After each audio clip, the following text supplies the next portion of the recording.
Esta noche esta va a ser la última clase de sanidad interior y vamos a estar hablando del tema del poder de la lengua, pero vamos a continuar con algo más interesante para el próximo martes, que es la escatología del pensamiento. Eso nunca se ha enseñado. Dios le plació traerlo aquí, así que yo se lo voy a traer conforme el Espíritu me da. Y es importante porque cuando usted entre en la dimensión del conocimiento de su mente, usted va a repasar desde el vientre materno hasta la actualidad, para que usted pueda conocer cuáles son las deficiencias por lo cual usted choca con la palabra y no puede resolverlo. Entonces, cuando usted empieza a descubrir todo esto, usted va a entrar de lleno en la palabra con una autoridad y poder como nunca en su vida lo ha podido obtener. Así dijo papá y así será. Porque no le hablo palabra de hombre, sino lo que él me dice que hable. Pues bien, vamos a poner el esquema allí. Ayúdenme aquí para repasarlo, porque yo sé que se lo saben de memoria. Y yo sé que esto va a ser de bendición para el resto de sus días. Ustedes saben que la personalidad de nosotros está dividida en 3 categorías, como todas nuestras partes de nuestro cuerpo, ¿verdad? Que eso ya lo hemos hablado. Padre, Hijo y Espíritu Santo. Expiramos una molécula de carbono y 2 de oxígeno. Tenemos una constitución estructural, DNA, son 3 moléculas también. Está representada la parte de 3 siempre en cada uno de nosotros. Así que esto que estamos viendo aquí, que se me acaba de ir, es lo que ya ustedes conocen. Y esta noche estaremos hablando exactamente de que tu corazón tiene que estar recto delante del Señor, ¿verdad? El primer paso es, para ganar la victoria sobre la lengua, es tener un corazón recto delante de Dios. Si nosotros tenemos el corazón recto delante de Dios, nuestras expresiones, nuestros pensamientos, nuestras actitudes, nuestras decisiones y nuestra voluntad responde a la voluntad correcta de Dios. Pero si no estamos rectos delante del Señor por falta de conocimiento, como dice Efesios 4:6, entonces vamos a estar fallando y errando. Vamos a estar un pasito para adelante, un pasito para atrás, 2 pasitos para adelante y otro para atrás. No. El cristiano tiene que ser siempre hacia adelante, en victoria, en gozo, en poder, autoridad suprema, y todos los días tiene que estar mejor de como estaba el día anterior. Pastor, ¿cómo va a ser? No, eso es así. Y lo vamos a ver en la dimensión de la mente cuando usted empiece a ver todo esto. No le podemos aceptar menos nunca. Siempre tenemos que estar en superioridad. Porque la superioridad indica la perfección de Dios en nuestra vida. Y Dios nos llamó, porque nosotros no nos llamamos a nosotros mismos. Él nos llamó, puso la inquietud en nuestro corazón para perfeccionarnos a la imagen y semejanza de Él. Por lo tanto, si Él nos llamó y le estamos siguiendo el camino que Él quiere que sigamos, Él nos va a perfeccionar. Y todos los días tenemos que estar mejor de como estábamos el día anterior. ¿Me explico? Y esto es en todos los aspectos, hermano. Primero empieza espiritual, después se manifiesta en el plano material y después se manifiesta en todas las virtudes. Anchura, altura, profundidad de la cruz del Calvario. Amén. Son las 3 dimensiones esenciales por las cuales vivimos hoy en día. Y eso tiene que ser así. Si algo no está caminando así, entonces tenemos que hacer un autoexamen. ¿Qué está pasando conmigo? Que no estoy adelantando el camino y viviendo en la paz y el gozo, en la fructificación, en la victoria, en el poder y en la autoridad que tengo que vivir. Y eso es importante que usted se lo cuestione como cristiano. Si usted es un profesional, en su profesión usted tiene que ser de lo mejor, si no el mejor. No estoy hablando exagerado. ¿Sabes por qué? Porque el que está guiando su vida en todos los campos es Dios. Esto no es un complejo de superioridad. No. Es que Dios humildemente te va a llevar al plano superior para bendecir las vidas. No es para que tú digas, ahora yo soy el mejor. No, te equivocaste. El orgullo de Dios no está. Pero Dios quiere ponerte a brillar, porque a través de lo que tú haces correcto, brilla Él y no tú. ¿Estamos claros? Por eso tienes que estar cada día ser mejor y superior donde quiera que estés. Si eso no es así, algo malo está en tu vida y tienes que revisarte.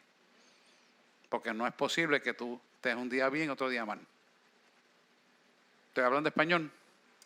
Lo van a ver a medida de la enseñanza del martes que viene, pero hoy lo van a empezar a entender cuando hablamos de que tu corazón esté recto delante del Señor. Así que el primer paso para ganar la victoria sobre la lengua es tener un corazón recto delante de Dios. Usando a Mateo 15, versículos 18 y 20. Vamos a ver quién de ustedes puede buscar a Mateo 15, lo que lo ponen en la pizarra ahí. Mateo 15, 18 al 20. ¿Hay un micrófono por ahí para que lo puedan tener? Ajá, ahí está. Mateo 15 al 18 dice, pero lo que sale de la boca, del corazón sale, y esto contamina al hombre, porque del corazón salen los malos pensamientos, los homicidios, los adulterios, los fornicarios, los hurtos, los falsos testimonios, las blasfemias. Gracias, Gabriel. Estas son las que contaminan al hombre. Estos son los que contaminan al hombre, dice el versículo 20, ¿verdad? ¿Perdón?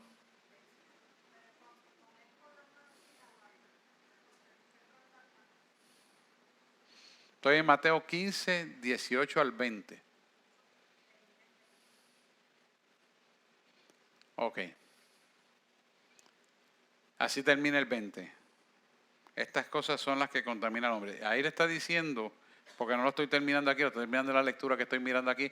Estas son las cosas que contaminan al hombre. Pero el comer con las manos sin lavar no contamina al hombre. Ok, voy a explicar esta parte porque todos sabemos que el que no se lava las manos antes de comer, pues es antihigiénico.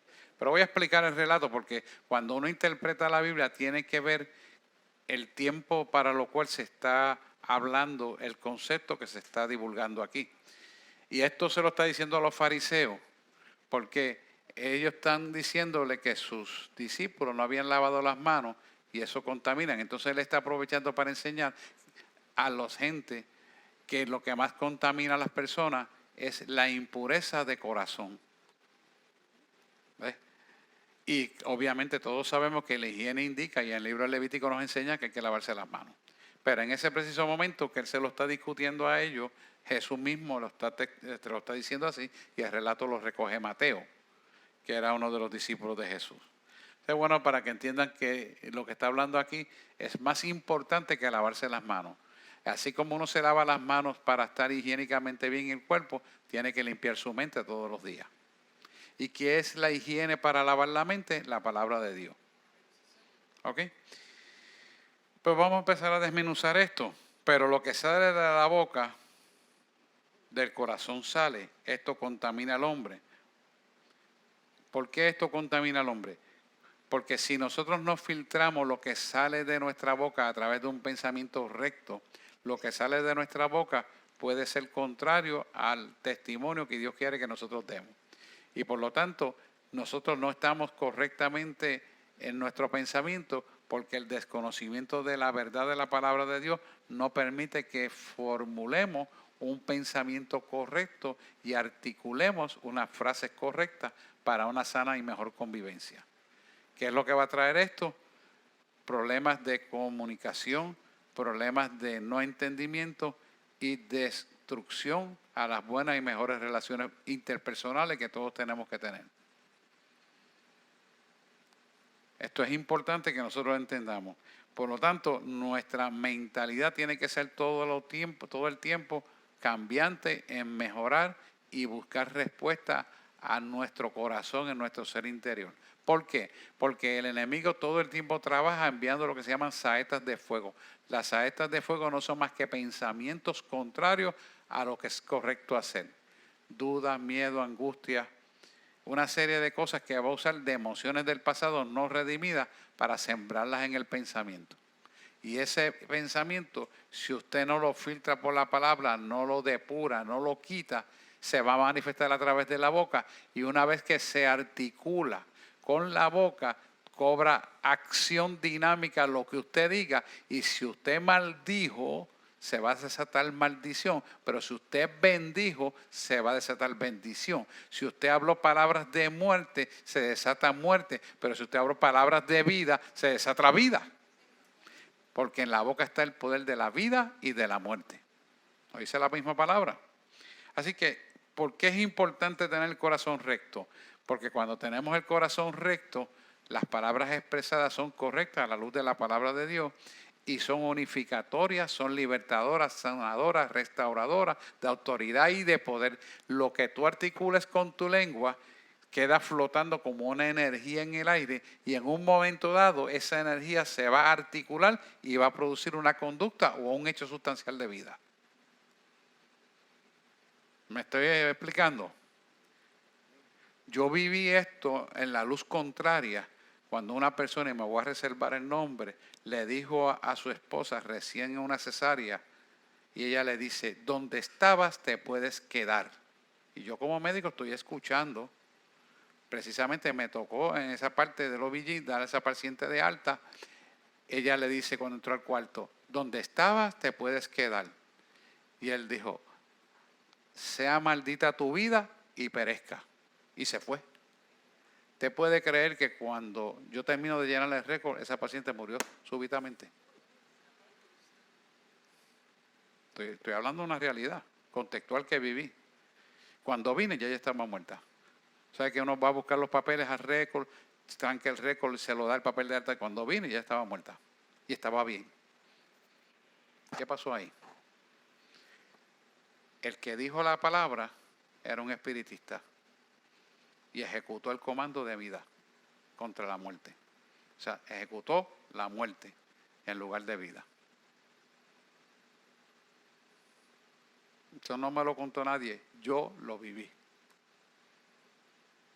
Cuando vine a conocer el Evangelio me di cuenta el poder envuelto de todo esto. ¿Y sabe cómo uno valoriza eso más? Cuando el cadáver está ahí tirado y él te dice, dile que viva por el poder de mi palabra. Y cuando yo lo ejecuto por el poder de su palabra, el tipo viene a la vida. De la misma manera, cuando tú usas la palabra contraria, viene a la muerte. ¿Sabe por qué es eso?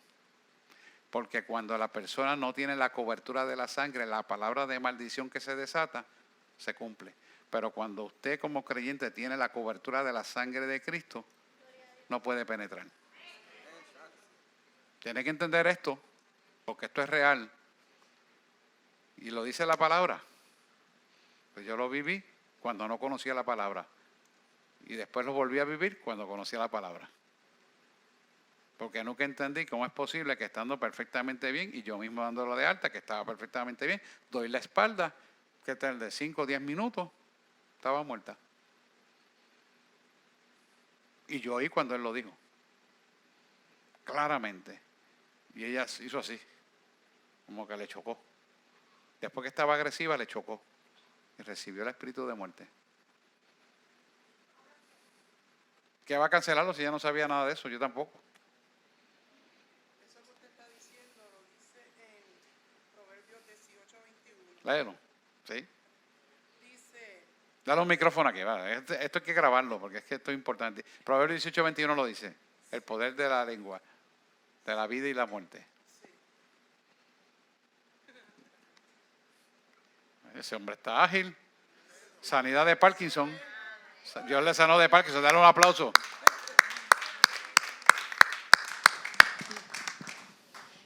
Proverbios 18:21 dice, la muerte y la vida están en el poder de la lengua, y el que la ama comerá de sus frutos. Así es. El que la ama comerá de sus frutos. Quiere decir que tenemos que tener cuidado qué fruto estamos amando, si el de Dios o el de las tinieblas. Muy bien.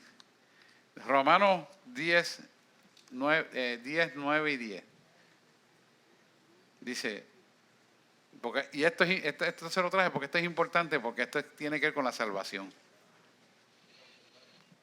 Dice, si confesares con tu boca que Jesús es el Señor y crees en tu corazón que Dios lo levantó entre los muertos, serás salvo, Porque con el corazón se cree para justicia, pero con la boca se confiesa para salvación. Vamos por parte. Vamos a la primera parte. Si confesares con tu boca que Jesucristo es el Señor. Por eso usted ve que yo siempre hago esa oración de pacto.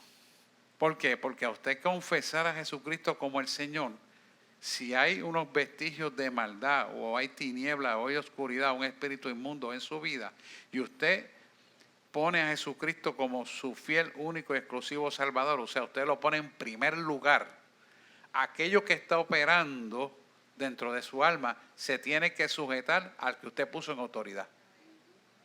Y al usted ponerlo en autoridad, eventualmente el enemigo o se tiene que ir o desaparece. Puede que en ese momento, y con la oración que yo hago, yo estoy seguro que se va, porque yo corto toda herencia espiritual que en el pasado lo ligaba al reino de las tinieblas. ¿Qué es herencia espiritual? La herencia espiritual que cortamos con la tijera del Espíritu Santo es la herencia que tenemos ancestral de nuestros padres, abuelos, tatarabuelos. Yo no sé si usted sabe, pero es muy difícil que todos tengamos un linaje purificado, porque muchas veces nuestras familiares buscaban siempre de la oscuridad, de las tinieblas, o provenían de las tinieblas, o eran masones, o eran gente que trabajaba en ocultismo, o creían en la hechicería, o creían en sobar la barriga, entonces esas porquerías que eso no son cosas de Dios. Esa herencia que viene a tomar lugar, así como heredamos los rasgos genotípicos y fenotípicos de nuestros padres, también heredamos los rasgos espirituales. También tenemos esa carga espiritual y esa carga espiritual hay que cancelarla, eliminarla, junto con el hombre fuerte que ha tomado lugar en nuestra vida, que quiere comandarlo a través del intelecto, porque la palabra se cree por fe. Entonces, cuando hacemos la confesión con nuestra boca, creyéndolo en nuestro corazón, que Jesucristo es el Señor, tú le estás diciendo que eres el Señor de todo el universo. Es el Señor que ocupa el primer lugar de mi vida. Y cuando tú lo confiesas, tú estás desplazando toda aquella oscuridad que en tu vida existía, ya sea ira, coraje, contienda, desavenencia, envidia, duda, miedo, angustia, toda esa porquería que hemos hablado en la curva de personalidad. Lógicamente se quita del medio, porque el hombre fuerte que atamos y cancelamos se tiene que ir, y el Señor de señores, que es Jesús el Señor, va a ocupar el primer lugar de nuestra vida. Entonces dice, y crees en tu corazón que Dios lo levantó entre los muertos. Esto es bien importante, esta oración. Porque cuando usted cree que Jesucristo fue levantado entre los muertos por Dios Padre Todopoderoso, usted le está diciendo algo que el diablo no podrá imitar jamás. Ni ha podido ni podrá. Hasta el final de los tiempos, que se le da un pequeño lazo, que lo vamos a estudiar después en Apocalipsis, pero no se puede levantar de los muertos. Y en la fecha actual, cuando usted impone el criterio escrito por la palabra así, usted le está diciendo, tú estás destruido porque tu tiempo está contado. ¿Por qué? Porque el único que se levantó entre los muertos fue Jesús. Por eso es que yo digo que no hay otro como Él, ni habrá ni existirá, porque hizo el sacrificio perfecto, por lo cual todo el mundo tiene que declarar, de los que están en los cielos, en la tierra, y cuando dice debajo de la tierra, los espíritus inmundos tienen que declarar que Jesucristo es el Señor. Porque adquirió, dice la palabra, un nombre que es sobre todo nombre, un nombre en el cual toda rodilla se doblará, y dice los que están en los cielos, en la tierra y debajo de la tierra. Esa parte es bien importante, porque eso indica a usted la autoridad suprema sobre toda potestad. ¿Entiendes? Y eso es bien importante. Mire lo importante que esto es un sencillo. Tengo confianza con Luis Amaro, que está aquí. El domingo, cuando nos fuimos, que se fue todo el mundo, se acercó un tipo espiritista a decir que era evangélico y venía a hablarle de parte de Dios. Y cuando yo lo veo, está Ricardo montado en el carro y está Luis Amaro con el bajo aquí, y yo voy saliendo. Y cuando yo veo a ese pichón, levanto la mano y le digo, enmudece, cancelo eso en el nombre de Jesús. Y el tipo me dice, que Dios no te va a perdonar lo que acabas de hacer. Y yo le dije, mira, vete, yo no hablo con tinieblas. Y me quedé callado y esperé que se fuera. No tardó unos 30 segundos y se fue. ¿Te das cuenta? Mi deseo como ser humano hubiera sido darle un empujón y retirarlo, no voy a decir que no. Pero yo me aguanté, dejé que Dios obrara. Luis Amaro se quedó tranquilo esperando que Dios obrara. ¿Por qué? Porque al fin y al cabo son almas dignas de salvación, aunque sea espiritista. Aunque quería dañar a Luis Amaro y dañarnos a todos.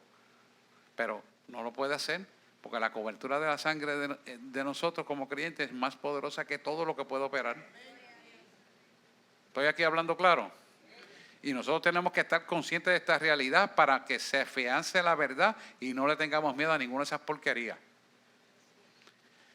Hace un tiempo atrás vinieron 3 espiritistas y se metieron aquí en el culto. Y yo deseoso de divulgarlas, pero el Señor no me dejaba. Y le habló en el mensaje a ellas mismas. Y le habló. Y cuando yo fui corriendo a despedirme, ellas se fueron antes que yo, para no darme la cara. Algunos se dieron cuenta, Melody se dio cuenta, y algunos se dieron cuenta de que ya estaban aquí. Pero, ¿qué le quiero decir? Dios en su misericordia muestra el poder, pero les da la oportunidad de arrepentirse. ¿Te das cuenta? Sí. Sí, porque yo se la llevé al carro. Y dije, mira, se les quedó la Biblia. Ah, sí, ella misma. Sí. Más gente cristiano que deja la Biblia, deja la espada, son diablitos. Sí, francés, así mismo fue. Pues, es un ejemplo de la autoridad y el poder que usted tiene como creyente. Bien. Es importante que como cristianos reconozcamos nuestra responsabilidad. Y tenemos que reconocer que somos responsables por las palabras que salen de nuestra boca. Mateo 12:36 nos dice claramente ese alto sentido de responsabilidad que tenemos que tener. En Mateo 12:36 al 37.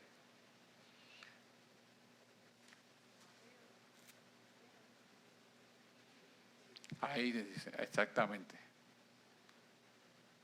Mateo 12:36 al 37 dice: mas yo os digo que toda palabra ociosa que sale, que hablen los hombres, de ella darán cuenta en el día del juicio. Mira que es importante esto. Palabra ociosa es una palabra que no tiene ningún fundamento ni razón de ser, que no es edificante, que no es libertadora, ni que es sanadora. Es ociosa. Ociosa quiere decir que no tiene ninguna función en el reino de Dios, agradable a Dios. Por lo tanto, mira cómo sigue diciendo: porque tus palabras serás justificado y por tus palabras serás condenado. Quiere decir, la justificación es la aceptación de lo que hizo Jesús en la cruz del Calvario hacia Dios.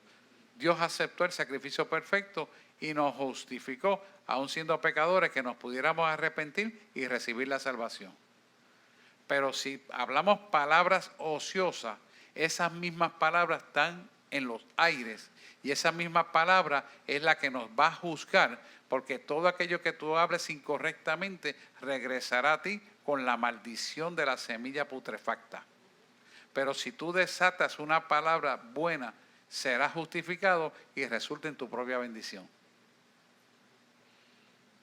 Más bien, me decía mi abuelo, más bien es aventurado dar que recibir, porque el bendecido no es el que da, es el que da, no el que recibe.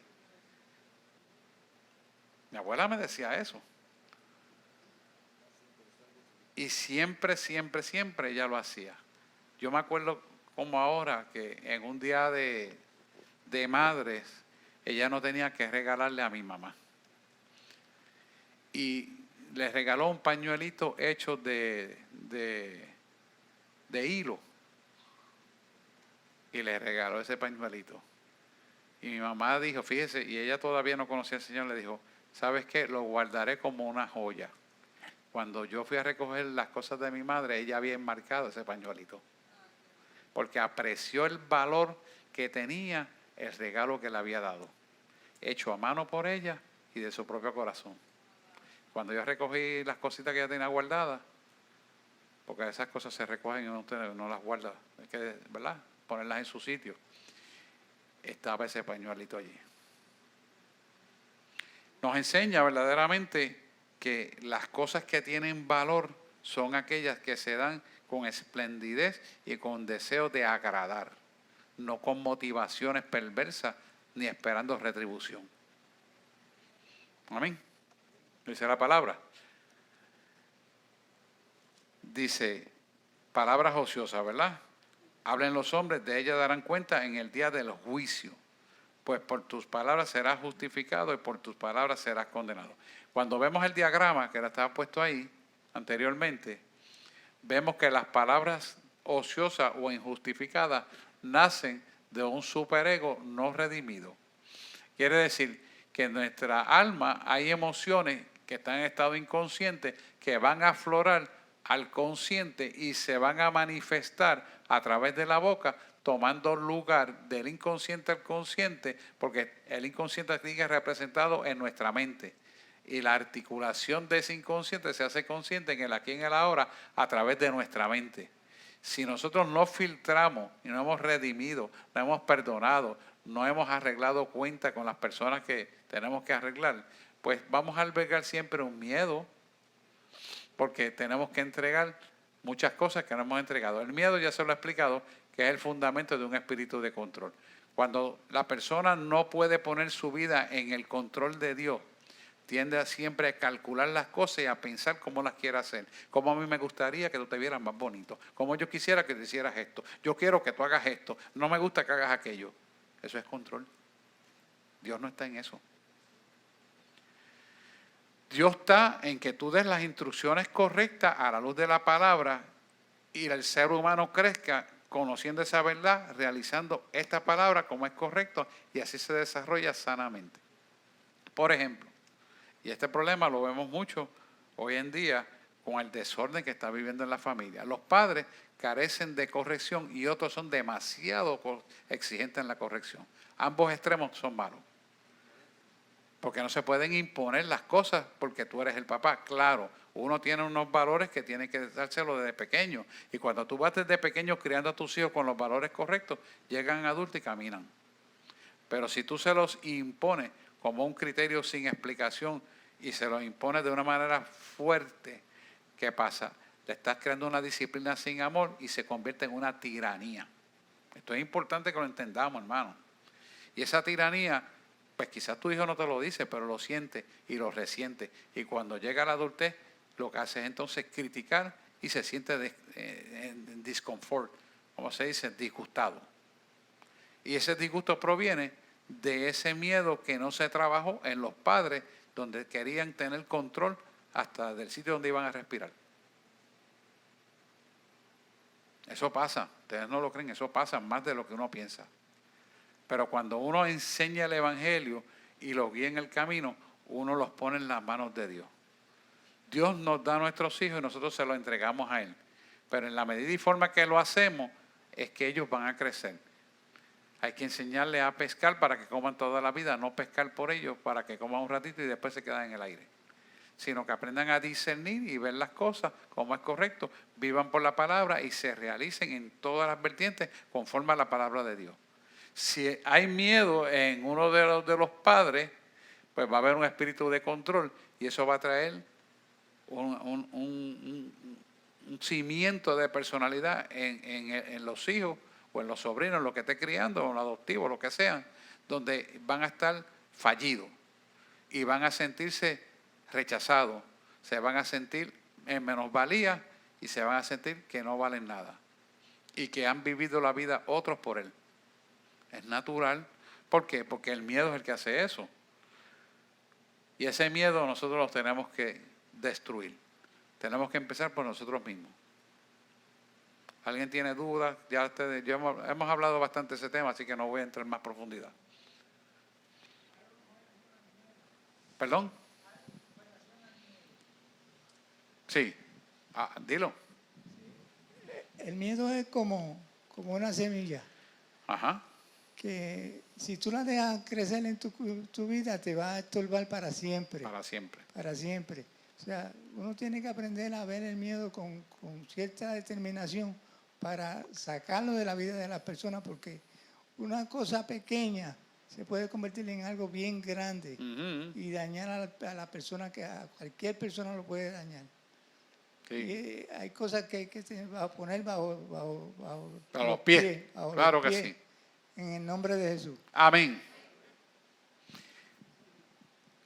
Eso es algo que nosotros tenemos siempre que trabajar. ¿Por qué? Porque el enemigo, ya ves cuando trabajemos la mente en profundidad, vamos a ver cómo el enemigo utiliza los viejos hechos de nuestro pasado, los trae al presente para que usted haga un asentamiento o una aceptación de que sí, es posible que pase algo malo. Entonces, el abrir ese pequeño espacio produce en nosotros un quebrantamiento de la armadura de Dios, de Efesios 6. Y ese quebrantamiento que se ocurre, que rompe la armadura de Dios, cuyo cimiento está en la verdad de Dios, hace que usted entonces sea fallido en las gestiones de la crianza, en las gestiones de las decisiones y en la forma en que cría a los hijos. Por eso es importante que entendamos bien lo que hizo Jesús en la cruz del Calvario y que nosotros tengamos una conversión de 180 grados. Y eso es importante que nosotros tengamos esa disposición de hacerlo, porque solamente así vamos a sanar nuestra alma, que está representada en nuestra mente con los pensamientos. No va a existir de otra manera, nadie lo puede hacer por ti. Todos y cada uno de nosotros lo tenemos que hacer conforme a nuestra voluntad rendida a Dios. Si yo le digo a usted que Dios siempre nos quiere complacer en todo, usted no lo va a creer. Sí, lo que pasa es que Él entiende que cada uno de nosotros necesitamos el tiempo y la madurez necesaria para entender la evolución de nuestra conducta casta, pura y santa. Lo que es casta para uno y pureza para otro no es lo mismo para todos. Sin embargo, cuando usted se va a la ecuación matemática de la Biblia, se da cuenta que todos coincidimos en la misma opinión. No importa que usted sea abogado, usted sea juez, usted sea médico, usted sea lo que sea, todos van a coincidir en la definición. ¿Por qué? Porque la absoluta palabra de Dios es la única verdad, sin ninguna duda. Y tiene la respuesta a todo lo que usted necesite. Así que esto es bien importante que lo podamos entender, porque ese espíritu de miedo está causando que el mundo se someta a las tinieblas de los gobiernos, de los dictadores y del sistema comunista que se quiere apoderar del mundo entero. Y eso nos incluye a todos nosotros. Pero no por eso usted va a doblar las rodillas ante esos baales, porque Dios va a levantar su pueblo. De eso usted puede estar seguro que es cierto. Así que no se deje meter, como dicen, las cabras en el corral. Seguimos leyendo. Pues por tus palabras serás justificado. Quiere decir, si nosotros hablamos palabras correctas, la justificación de lo que hizo Jesús en la cruz del Calvario por nosotros, la recibimos, ¿verdad? Porque lo hemos creído en nuestro corazón, lo divulgamos con nuestra boca, serás hecho. Entonces las palabras correctas son las que nos mantienen a nosotros justificados delante del Padre para ser acreedor y dueño y autoridad de las cosas que Dios nos puso en nuestras manos. Esa justificación es la validación de lo que hizo Jesús en la cruz del Calvario por nosotros. Cójase el libro de Romanos y léaselo, es el libro de la justificación. Y usted se va a dar cuenta de que usted no tiene ningún problema y de que usted siempre que esté caminando en la vida correcta, usted está en autoridad. Está en autoridad. No importa quién sea, usted está en lo que es correcto, usted está en autoridad. Y no se preocupe que Dios va a hacer valer esa autoridad de la forma que sea. Esto es importante que lo entendamos. Dios la va a hacer valer porque la verdad tiene que salir a la luz como quiera. Amén.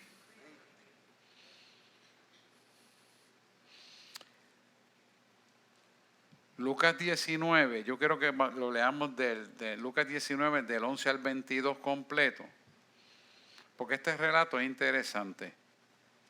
Y terminamos en el versículo 24, pero lo responde, déjame buscarlo también. Lucas 19, 11. Voy a buscarlo. Mateo, Marcos y Lucas.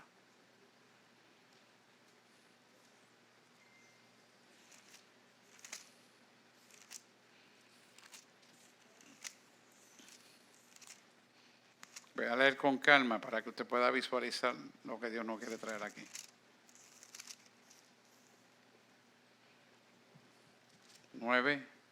Lucas 19, 22. empezando en el versículo 11. Ahí está. Alguien que lo vaya a leer, porque es larguito hasta el 24. ¿Quién tiene el micrófono por aquí? Léelo tú. Y oyendo estas cosas, ¿verdad? Oyendo estas cosas, prosiguió Jesús y dijo una parábola, por cuanto estaba cerca de Jerusalén, y ellos pensaban que el reino de Dios se manifestaría inmediatamente. Dijo pues, un hombre noble se fue a un país lejano para recibir un reino y volver. Párate ahí. Ahí está hablando, en esa parábola está hablando de Jesús mismo a sus discípulos. O sea, Él mismo es. Porque los judíos creían que Jesús era el que iba a tomar el lugar en el reino que estaba operando en Roma. Y ellos asentaban que Él era el que se iba a asentar como rey. No entendían que Él tenía que morir al tercer día a resucitar y que el reino de Jesús estaba en los cielos para entonces venir al nuevo milenio. Eso no lo entendían. Ellos estaban creyendo, sin duda, que como ellos venían del milagro de Bartimeo y de Zaqueo en este relato, ellos estaban creyendo que Él iba a tomar el lugar del rey. O sea, no estaban esperando que se consumiera todo lo que Él había explicado. Así que Él está hablando en esa parábola de Él mismo y lo que iba a suceder. Quiero ubicarlo en espacio para que ustedes se ubiquen en eso. Y dijo pues un hombre noble. Un hombre noble se fue a un país lejano para recibir un reino y volver, y llamando a 10 siervos suyos, les dio 10 minas, y les dijo, negociad entre tanto que vengo. Pero sus conciudadanos le aborrecían, y enviaron tras él una embajada diciendo, no queremos que éste reine sobre nosotros. Aconteció que vuelto él, después de recibir el reino, mandó llamar ante él a aquellos siervos a los cuales había dado el dinero, para saber lo que había negociado cada uno. Vino el primero, diciendo, Señor, tu mina ha ganado 10 minas. Él le dijo, está bien, buen siervo, por cuanto en lo poco has sido fiel, tendrás autoridad sobre 10 ciudades. Vino otro diciendo, Señor, tu mina ha producido 5 minas. Y también a este dijo, tú también sé sobre 5 ciudades. Vino otro diciendo, Señor, aquí está tu mina, la cual he tenido guardada en un pañuelo, porque tuve miedo de ti, por cuanto eres hombre severo, que tomas lo que no pusiste. Ahí sabemos que es falso, ¿eh? Y ciegas lo que no sembraste. Entonces él le dijo, mal siervo, por tu propia boca te juzgo. ¿Sabías que yo era hombre severo, que tomo lo que no puse y que ciego lo que no sembré? ¿Por qué pues no pusiste mi dinero en el banco para que al volver yo lo hubiera recibido con los intereses? Y dijo a los que estaban presentes, quitadle la mina y dadla al que tiene las 10 minas. Ellos le dijeron, Señor, tiene 10 minas. Uh-huh. Pues yo os digo que a todo el que tiene se le dará, mas al que no tiene, aún lo que tiene se le quitará. Hasta ahí. Muy bien. Fíjense que el versículo 24, y él dijo, a los que estaban presentes, quitarle la mina y darla a los que tienen 10 minas. En la King James dice libra, pero es mina en verdad. Es lo mismo. Es el mismo proceso. Lo que nos está enseñando aquí es que de su propia boca es juzgado la obra de bien y la obra de maldad. Cuando nosotros hacemos las cosas correctamente, no buscamos la justificación de hacerlo bien, porque sabemos que tenemos que hacerlo bien para estar bien. Pero cuando hacemos algo malo y justificamos el mal, nos estamos condenando a nosotros mismos, porque la que nos va a juzgar es la propia palabra. Sin embargo, si nos arrepentimos y corregimos, somos bendecidos. ¿Por qué? Quiero que piensen esto. ¿Por qué? Porque Jesús nos justificó a través de lo que hizo en la cruz del Calvario. ese nuevo y mejor pacto que hizo Jesús, que es el mejor que el pacto del Antiguo Testamento, esa sangre que se derramó en la cruz del Calvario, que fue la cruz, que se derramó la sangre de Cristo en la cruz del Calvario, hace que el nuevo y mejor pacto esté a favor de nosotros, porque Dios lo aceptó como un sacrificio perfecto y nos justificó para que pudiéramos tener la oportunidad de arrepentirnos y recibir la bendición por lo cual Él murió en la cruz del Calvario. Por eso nosotros somos cristianos arrepentidos y por eso no hablamos de religión, sino de relación con Dios. Todo el mundo habla de religión. La religión no salva a nadie. La relación de intimidad con Dios es la que salva. Y eso es algo que hay que entenderlo.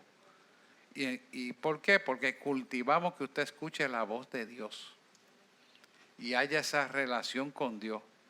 ¿Para qué? Para que nadie pueda robarle la corona de bendición que Dios ganó para usted en la cruz del Calvario. ¿Lo vemos claro eso? Fíjense que el versículo 24 da la respuesta de lo que está mal hecho. Y él dijo a los que estaban presentes, quitarle la mina y darla a los que tienen 10 minas.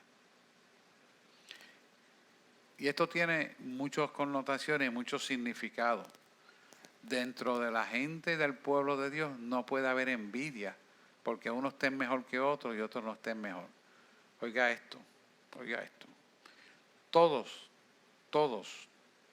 sin excepción, todos, y vuelvo a repetirlo, todos, tenemos la misma oportunidad de ser bendecidos, sin excepción. La diferencia está en lo que tú decidas hacer. Por eso cuando Mildred estaba leyendo cada uno de conforme a su corazón, quiere decir, si tú sientes que el amor de Cristo y lo que Él te está dando es grande, tú no solamente das el diezmo, tú das una ofrenda mayor. Cuando tú das una ofrenda mayor, tú estás a un corazón convencido de que lo que te está dando es bueno, agradable y perfecto. ¿Y qué va a suceder? Él te va a dar muchísimo más de lo que tú diste. Pero yo nunca lo digo así, porque no quiero que se convierta esto en un negocio. Hay mucha gente que aprovecha esto para hacer un negocio. No, esto no es un negocio. Dios lo hace para demostrar el agradecimiento y el poder, porque cuando tú das esa porción de amor que se manifiesta materialmente, Él multiplica eso porque Él siempre da más que todos nosotros. Más. No hay forma de que tú y yo igualemos lo que Él nos da. Él siempre nos va a dar más. Pero usted nunca, siempre que dé una ofrenda, y si quiere hágalo y pruébelo, pero no lo dé esperando que le dé más. Pero va a pasar. Quiero que sepa eso. Va a pasar porque Él lo hace. Y esa es su palabra. Pero no quiero que haga como decían una iglesia por ahí cerca grande que había. Da 1,000 para que Él te va a 10,000. Que Él te va a 10,000. No quiero que coja esa mentalidad. Porque ahí no está el amor de Cristo. Que Dios la va a prosperar económicamente. Pues yo no tengo ninguna duda. Pero no quiero que lo cojas de esa manera, porque ese no es el propósito. El propósito es que Él quiere que usted lo conozca a Él en intimidad. Que usted como resultado ofrende conforme a su corazón, como dice Pablo en Corintios. Pues claro, y lo hacemos. Pero tampoco el prójimo se entera de lo que hacemos. Porque lo que hace la derecha no lo sabe la izquierda. Amén. Ok. Pastor, Sí. yo creo que no hay mayor prosperidad realmente, yo creo que no hay mayor riqueza, especialmente para los que somos padres, que es ver a nuestros hijos bien. Claro. Que ellos estén caminando en los caminos de Dios, tú verlos gozosos, uno tener la paz de que ellos están bien y que Dios está gobernando sus vidas. Yo creo que esa es la mayor prosperidad, por lo menos que nosotros como padres hemos experimentado. Claro. Es que, mira, cuando uno viene a Cristo y cuando uno hace todas las cosas como tienen que ser, y uno sabe que las cosas materiales están en segundo, tercero y cuarto plano, uno hace espontáneamente en la firmeza de corazón la bendición y la da. No está calculando nada. Y da mucho más del diezmo para ayudar ¿qué? la obra que uno tiene por amor. Porque el agradecimiento de lo que uno ha recibido y lo que Dios nos da, no hay dinero en el mundo que lo pueda comprar. Sencillo. ¿Cuánta salud Dios nos da? Y podemos pagar la salud que Dios nos da. No la podemos pagar. Por decirle un solo ejemplo. Criar bien a nuestros hijos, como ella acaba de decir, y que sean fructificados en los planos que Dios lo lleva en nuestros hijos, nosotros no lo podemos pagar. Podemos pagar una carrera universitaria, podemos pagar los doctorados, pero la bendición no la podemos pagar. ¿Me entiende? Y para ir más allá todavía, nadie puede comprar la salvación. Y Él la otorga.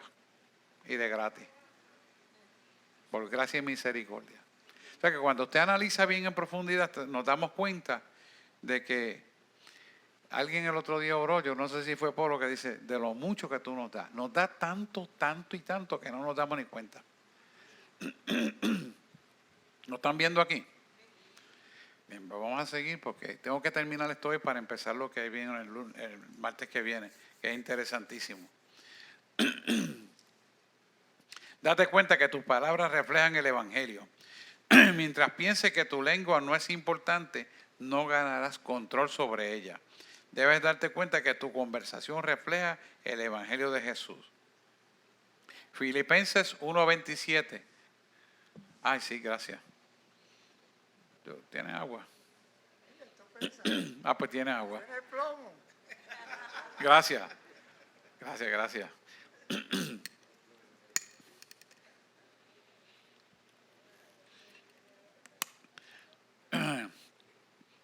Que el aire bota peróxido, seca la garganta. Ok. Dice Filipenses 1:27, dice, solamente os ruego que os comportéis como es digno del Evangelio. Déjame buscarlo aquí también. Filipenses 1:27.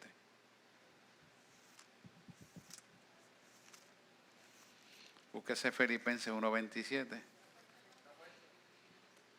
Oh, ya está puesto. Déjame buscarlo aquí porque tengo la versión de King James.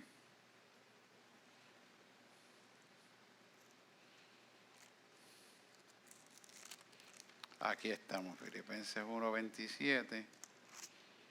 Aquí está.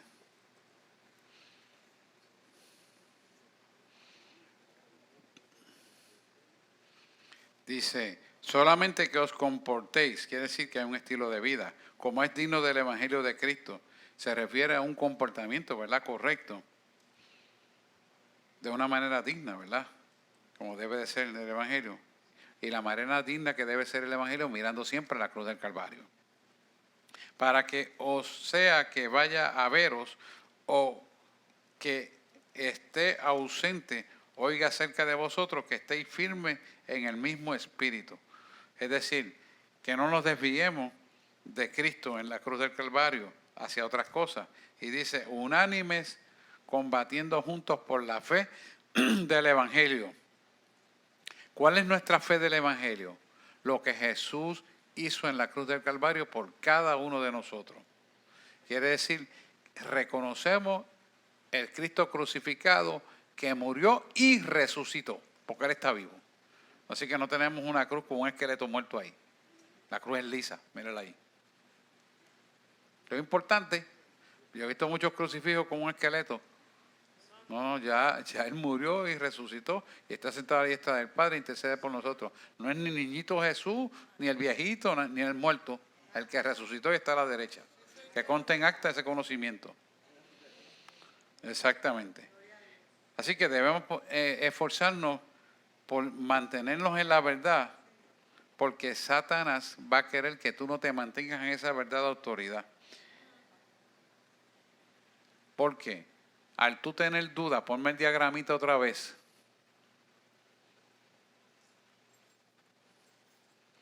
Al tú tener duda, tú vas a entrar en este campo de la duda y esta duda va a decir, pero ¿será que Dios me quiere ayudar?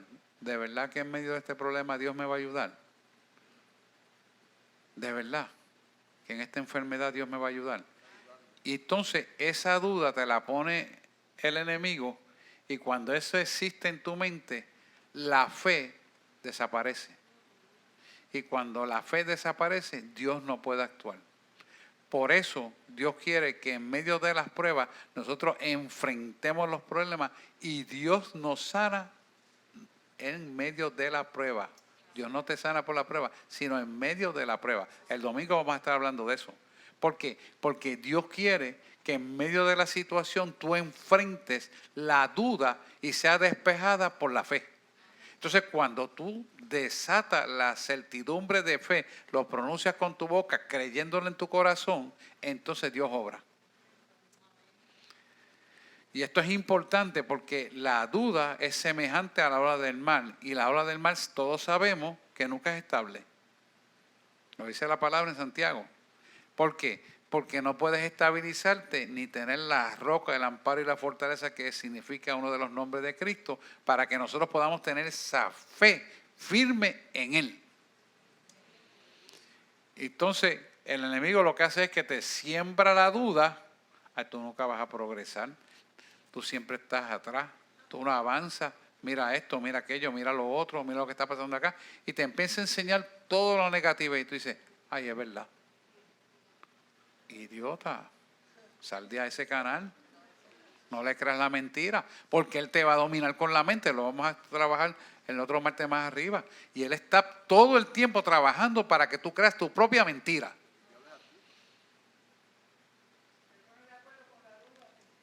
Sí, Señor, y se pone de acuerdo con los hechos circunstanciales circundantes a tu vida, y dice, pero mira aquello, mira lo otro. Es que eso no es lo que tienes que ver. Tienes que ver por encima de las circunstancias lo que Dios dijo que iba a hacer. Cuando estoy orando por alguna situación grande, yo lo que hago es declarar la palabra de Dios, porque es la que he creído, y por lo que he declarado la palabra de Dios, por la fe y la certidumbre, las cosas van a ocurrir. Pero no, es que es a ver si Dios quiere, tal vez, pero fíjate esto, mira que es aquello, mira lo otro, ya, volviste a la duda, te caíste de la fe. Y ahí es que tú tienes que perseverar y reafirmarte en la verdad. Y esto es sencillo. Si tú estudias esta palabra y tú has visto que todo lo que está en esta palabra se cumple, y Él te llamó a ti y pagó por tu vida con la sangre de Jesús en la cruz del Calvario, y prometió antes de morir en la cruz que resucitaría, y resucitó y está sentado a la diestra del Padre y vivió 40 días entre los hombres para demostrarnos que sí resucitó, comió y bebió agua y participó estando resucitado, y te prometió que también lo hará contigo y te bendecirá porque has creído en Él. Entonces, ¿cuál es el miedo? Y te prometió que iba a traer a tus hijos, ¿y cuál es el miedo? Y prometió que te vas a ser bendecido, ¿y cuál es el miedo? Somos nosotros que no hemos sanado nuestra mente y permitimos que esta parte que está en el superego, en emociones no redimidas, tome lugar en nuestra mente. Y al tomar lugar en la mente, en el consciente, en el aquí, en el ahora, la fe que tiene que estar cimentada en el amor de Cristo, que echa el perfecto amor, echa fuera todo temor, no funciona. ¿Por qué? Porque somos nosotros los culpables. No es que Dios no lo quiso hacer, es que tú no creíste. Y el que no cree, semejante a lo del mal. Después venimos hablando, ¿verdad? El poder de la lengua. Si con la lengua pronunciamos cosas de bendición, se va a desatar lo que sembrara. Desataste bendición, bendición recoge. Ah, pero es que ya yo me sé eso, pero ¿para qué lo voy a hacer? Hay gente así, pero será verdad. Pero tú crees. Pues tú mismo te estás eliminando, tú mismo te estás destruyendo, tú estás cosechando para ti lo que tú mismo estás sembrando. No, yo voy a hacer lo que tengo que hacer porque yo sé que yo voy a tener éxito y yo voy a emprender esta profesión y yo sé que yo voy a ser el mejor en esta profesión porque Dios me va a ayudar y usted lo va a hacer. Claro, la parte que usted tiene que hacer intelectual hay que hacerlo, no es que va a coger el examen y no va a estudiar, se va a colgar. Pero Dios le va a ayudar. Mire, cuando Saidel estudia, estaba en la universidad, es la chiquita de nosotros, hermana de Manuel. Estaba haciendo una maestría en economía. Y yo no sé qué pasaba ahí, ella tenía unos problemas porque había un profesor que estaba como enamoradito de ella y ella lo reportó. Y le dieron la clase aparte de ella. Pero entonces se pusieron a tratar de hackearla, ella es 4 puntos donde quiera. Y en ese momento ella me dice, no sé, pero siento una preocupación por este examen. Y yo digo, ¿pero por qué esa preocupación? ¿De qué? Me dice, pues no sé, me siento preocupada, pasó esto y esto. ¿Pero y qué? Puede pasar lo que sea. Dios te dijo que lo va a hacer, lo va a hacer. Es más, te voy a poner una señal. La primera pregunta, te dice el Señor, que vas a leer el examen, es tal letra, es la B, y tú lo vas a ver sin leerla, y cuando leas vas a saber que es la B, para que sepas que Dios está en el asunto. Ah, está bien. Le metió 100 en el examen, final. Y todo el mundo se fue a Bajanco abajo. Pero era Dios, no era ella, era Dios. Y Dios le probó que era Dios. Y mire cómo le dio la señal. Y así es en la vida todo, pero nosotros tenemos que creerlo. Y ayudar a nuestros hijos a que lo crean. Porque una vez que lo crean, lo empiezan a ver y eso tú empiezas a saborear el gusto de que las cosas te salgan bien, de que tengas éxito, de que depositas la fe en Él, la confianza, caminas en obediencia y empiezas a degustar la bendición. Tú dices, wow, si llego a saber esto, qué fácil hubiera sido. Pero es conocimiento. Ah, no, si siembras dudas, te fuiste por el bajanco abajo. Y es esta parte. Por eso cuando cogemos los jóvenes desde temprana edad, llegan a los 40 años exitosos y tú dices, wow, lo que el amor nosotros nos hicimos en 40 años, ellos lo hacen en 5 años. Es así, porque Dios lo hace. Me estoy aquí explicando que Dios, Calderón, Dios tiene el poder.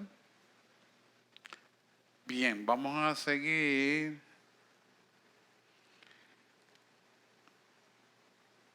A causa de esto debe dar un buen ejemplo en la conversación, eso lo hablamos. Primera de Timoteo 4:12. Dice, Primera de Timoteo 4:12, dice lo siguiente: ninguno tenga en poco tu juventud, sino dé ejemplo de los creyentes en la palabra, conducta, amor, espíritu, fe, pureza. Fíjate que cuando esta palabra que está hablando Timoteo, que era estudiante de Pablo, lo está diciendo en palabra, conducta, amor, espíritu, fe y pureza, todo está enmarcado en el conocimiento de lo que Jesús hizo en la cruz del Calvario. Voy a explicarles rápidamente. Cuando él habla de conducta, Jesús nació y murió con una conducta pura, casta y santa, siendo todo Dios y todo hombre viviendo en la faz de la tierra. Mostró siempre el amor en todas las circunstancias. Incluso los historiadores hebreos relatan que cuando él jugaba con los demás compañeros, cogía las tortolitas que se caen al piso, las cogía en su mano, las soplaba y ellos y los animalitos vivían. No hay registro bíblico, pero sí. Una pregunta de internet. Ajá, la voy a contestar también ahora. Pero sí vemos el amor mostrado de ese entonces. Un espíritu de fe y pureza está integrado a lo que él pudo realizar en la cruz del Calvario. Él verdaderamente la crucifixión la pasó en Getsemaní antes de físicamente ir a la cruz del Calvario. ¿Por qué? Porque allí fue donde él pudo depurar las emociones y cuando llegó el momento de entender que iba a ser crucificado, que lloró lágrimas de sangre oscuras, quiere decir que hubo rotura de capilares, una homociderosis, para que se mostrara la sangre a través de esas lágrimas. Él le dice al Señor, Señor, si te es posible, pasa de mí esta copa, pero que no se haga mi voluntad, sino tu voluntad. Fíjese lo interesante. Tenemos nosotros la capacidad de decirle, Señor, te presento este día, guíame con tu verdad y se haga tu voluntad, no mi voluntad. Así que deberíamos de ser. Y eso es lo que Él requiere que hagamos. Por eso la pureza y la integridad y todos los atributos lo demostró, primeramente espiritual en Getsemaní y después físicamente confirmó lo que espiritualmente dijo que iba a hacer. ¿Lo vemos? Bien, esta pregunta que dicen aquí. El decretar, Eileen, estoy contestando a tu pregunta. El decretar no es cristiano, pero no es de cristiano, Pero el declarar es de cristiano. ¿Qué hago? Ok. Los decretos, ninguno tenemos autoridad, pero sí tenemos autoridad de declarar la palabra de Dios en virtud de que seamos guiados hacia la bendición que dice su palabra, que yo declaro en el nombre de Jesús que tu vida va a ser prosperada conforme a tus riquezas espirituales. Un ejemplo. Y eso es bíblico, y lo que estamos diciendo es una reafirmación del cumplimiento de la palabra.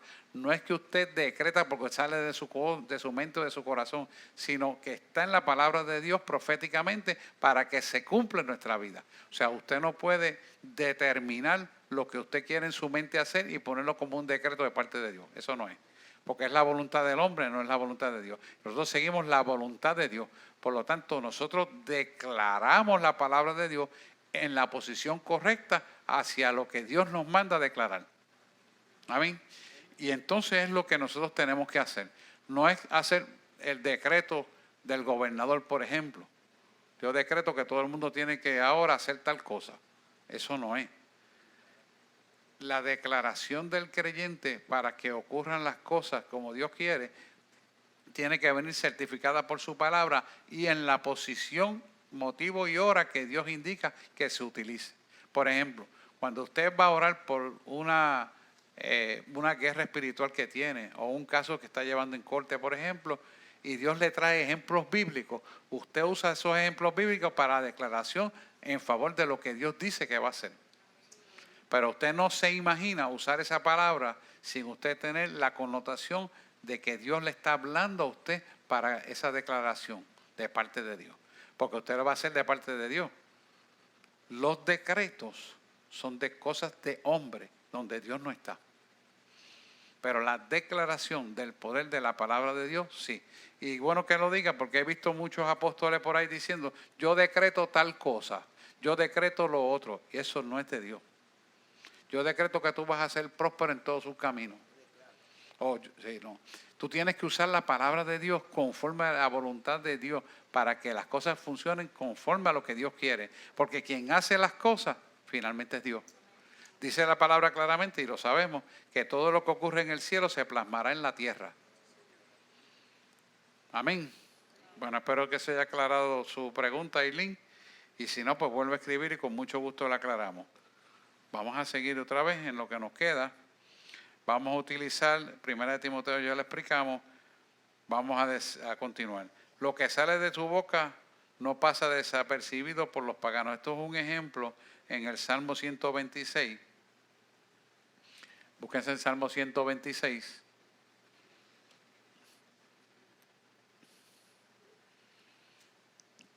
Ahí está. Entonces nuestra boca se llenó de risa, ¿verdad? Ajá. Entonces nuestra boca se llenó de risa y nuestra lengua de alabanza. Entonces decía entre las naciones, grande cosa ha hecho Jehová con estos. Esto se refiere a Jerusalén cuando fue libertado del rey Sinaquerib, que eso era imposible que ocurriera, que ellos quedaran libres de tanto poderío militar que tenían y económico. Eso está en Segunda de Reyes 19:35. Pero no lo ponga ahí porque lo busque después, para que entienda qué es lo que pasó aquí. Parecía que Jerusalén era imposible que sean libertados de la opresión del rey Sinaquerib. Sin embargo, oraron, se pusieron de acuerdo y en Segunda de Reyes 19:35 vemos cómo Jerusalén fue libertado de parte de Dios. Es decir, ocurrió un milagro, pero lo importante es que ellos lo creyeron, se pusieron de acuerdo y el poder del acuerdo determina, conforme a la voluntad de Dios, que las cosas caminen a tu favor. Por eso yo digo, si dos o más en la tierra se ponen de acuerdo en algo, porque lo dice la palabra, será hecho conforme a la voluntad del Padre.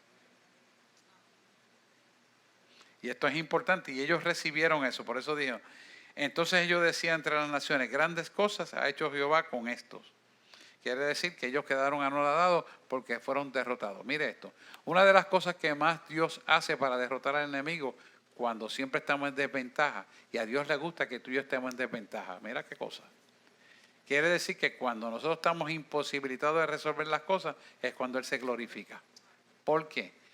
Porque lo hizo siempre lo ha hecho con muchas cosas, pero coge el ejemplo de Gedeón.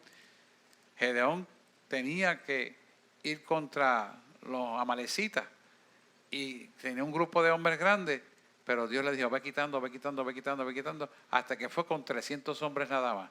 ¿Para qué? Para Dios glorificarse. ¿Y qué fue lo que hizo Dios? Hizo que el enemigo se confundiera y ellos mismos se tiraran unos a otros, fueran destruidos, para que entonces Él fuera a recoger los escombros de la matanza de ellos mismos.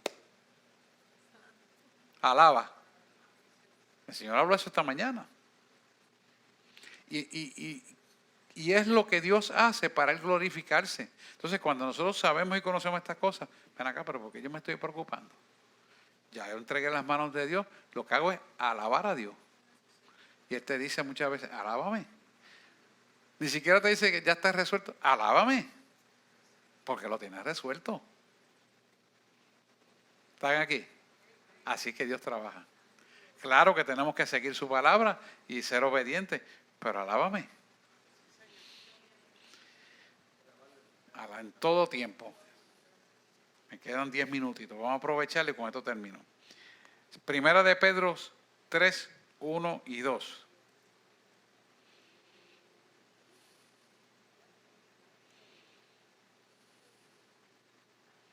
Asimismo, vosotras, ¿verdad? Asimismo, vosotras, mujeres, estad sujetas a vuestros maridos, para que también los que no creen en la palabra sean ganados sin la palabra por la conducta de sus esposas. Sí. Al considerar esta vuestra conducta casta y respetuosa. Eso quiere decir que nosotros, al dar testimonio de lo que somos, hacemos una mayor ponencia que una predicación con 1000 palabras.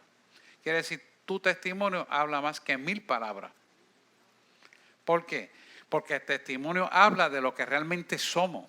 Si somos de Cristo, tenemos que comportarnos como hijos de Cristo. Los tales son hijos míos, dice la palabra de Dios. Amén. Por lo tanto, es importante que nosotros nos convirtamos de corazón.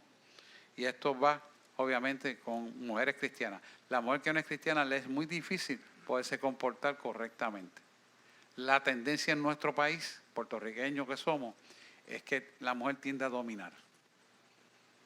Y esto viene de la raza española, y mi abuela era española. Lo digo verdaderamente porque yo sé que es algo que todo el mundo tiene que trabajar en esta isla. Y mi abuela era así también. O sea que no es algo que lo dicen las estadísticas, es que lo hemos vivido. Por eso tenemos que trabajar con esto. Amén. Pregunta, que nos vamos. Esta pregunta es media elemental, pero no sé cómo la podemos reformar para ayuda. Dice, Jesús dijo que no puedo mirar a una mujer con lujuria, porque si lo hace así... Léelo con el micrófono. Mira ahí. Ok, esta es una pregunta de internet. Dice, Jesús dijo que no puedo mirar a una mujer con lujuria, porque si lo hacía cometería adulterio en mi corazón. Si yo juego un videojuego de guerras y mato a un soldado o a un oponente, ¿cómo es un asesinato igual manera en mi mente? O sea, ¿es un asesinato en mi corazón? Bueno, una buena pregunta. La premisa de que si hay una lujuria y ya has cometido adulterio pensando en que esa mujer la desea, eso es correcto y bíblicamente está establecido. Por lo tanto, esos pensamientos hay que filtrarlos. Ahora bien, los videojuegos que tienen tendencia a ejecutar y a matar al enemigo como defensa primaria, es un juego. El problema de esto es que se sincroniza tanto en ese estilo de pensar y de respuesta que se convierte en una respuesta en cualquier momento sin pensarla y disparamos de la baqueta. Estamos viendo que nuestra juventud coge armas y le tira al blanco en las calles practicando. Y verdaderamente la esencia de esta motivación viene exactamente de una instrucción mal dada, porque estos juegos son para entretenerse, pero ellos entienden que esos juegos son parte de su personalidad y eventualmente, al no ser redimidos, se convierten en parte de tus respuestas en la calle. Y cuando adquieren un arma, usan esa arma sin ninguna precaución. Por eso es importante que entendamos que estos juegos no son los más saludables para nuestros hijos. ¿Por qué? Porque cuando son niños y jóvenes no tienen el entendimiento de lo que están haciendo. Llegan a adultez jugando esos juegos y así mismo juzgan todas las cosas y peligrosamente pueden actuar. En el interés personal de ellos no está el deseo de matar a nadie, no hay el pecado. Pero el acostumbrarse a un tipo de respuestas de esa manera, hay una peligrosidad de que eventualmente en un momento de presión respondas de esa misma manera. Adelante, Calderón. Lo que pasa con esto es que también es más fácil disparar que ponerse a pensar un juego como el ajedrez, como las damas, como algo que sea constructivo, que te puede ayudar a mejorar tu intelecto. A eso voy. Entonces los niños, pues entonces es más fácil disparar. Y entonces le hacen esos juegos, entonces es más fácil que ellos disparen al punto que la mente se le daña. Correcto. Entonces lo único que saben hacer a la larga es eso. O sea, lo único que tiene en la mente a la larga es que la mente se le daña con eso. Sí, porque se convierte en un estilo de respuesta que lo hacen sin pensar. Yo siempre recomiendo a los niños que le dan en juegos de ajedrez, Cheney Checker, damas, por ejemplo. Son juegos sencillos, pero que tienen que usar todos los hemisferios cerebrales para una integración neurológica funcional, de manera que sus pensamientos se queden en la simetría de lo que es correcto hacer en todo momento. Adelante. Buenas noches. Uno de los peligros de estos juegos es que te matan y al ratito estás vivo otra vez. Y los jóvenes muchas veces piensan que a ellos no les va a pasar nada y que tienen otra nueva oportunidad si les pasa. Y no es así.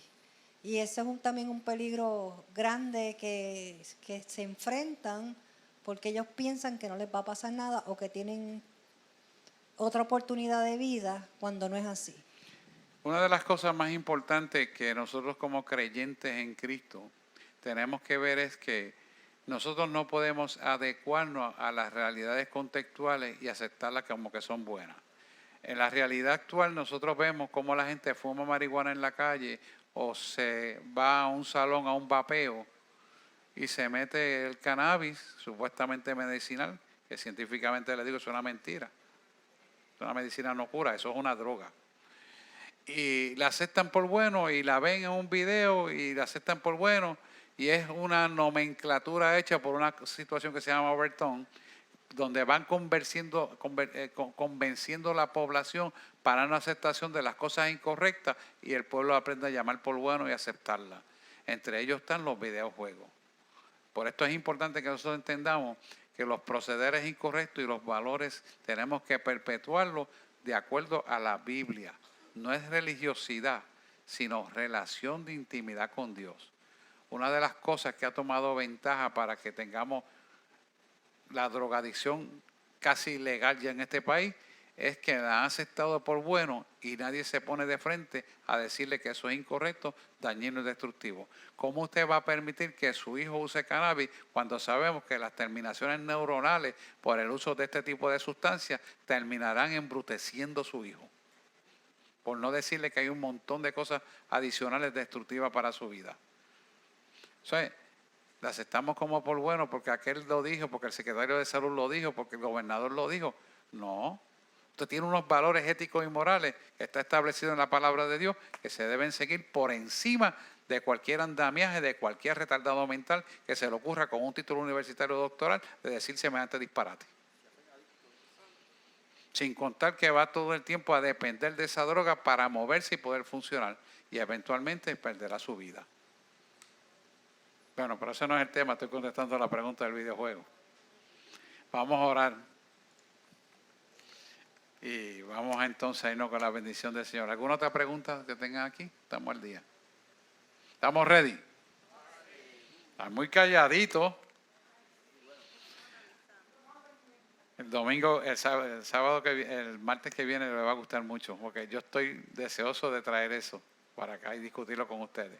El sábado tenemos los de los matrimonios, los espero, pues se van a gozar. Y yo sé que va a ser de grande bendición. Y oramos. Amantísimo Dios y Padre Celestial, te damos gracias en esta noche por esta palabra. Ayúdanos a cada vez procesarla más, profundizar en ella, de tal manera que podamos, Señor, realizarnos a la estatura de un varón perfecto y que la verdad siempre esté en nuestros corazones, como un norte a seguir, donde seamos guiados por tu Espíritu a toda verdad. Que tengamos un dominio propio de la palabra a través de ti, Señor, porque ejecutamos y ejercimos las cosas conforme a tu voluntad. Ya no actuamos por cuenta propia, sino que todo lo consultamos a la luz de tu verdad y esperamos hasta que tú hables por nosotros y nos guíes a toda verdad. Atamos y paralizamos todo poder de las tinieblas que se oponga a tu propósito en nuestra vida y desatamos, Señor, que tú eres el amo, dueño y Señor de nuestra vida, amo, Rey y para siempre nuestro Salvador. Hemos orado en el nombre de Jesús. Amén, amén y amén. Dios les bendiga.